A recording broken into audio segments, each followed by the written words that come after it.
This easy Rotel dip recipe is made with fresh ingredients for the best flavor.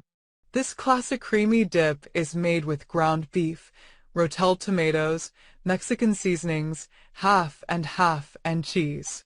Ingredients: 1 pound lean ground beef, 3 tablespoons all-purpose flour, 1/2 teaspoon chili powder or taco seasoning, 1½ cups half and half. You can sub evaporated or whole milk.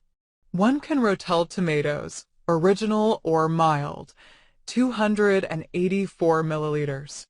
3 cups shredded cheddar cheese. Salt to taste. Tortilla chips for serving. Instructions: 1. Cook ground beef in a large skillet over medium-high heat until browned. 2. Add flour and seasoning and stir until no white remains.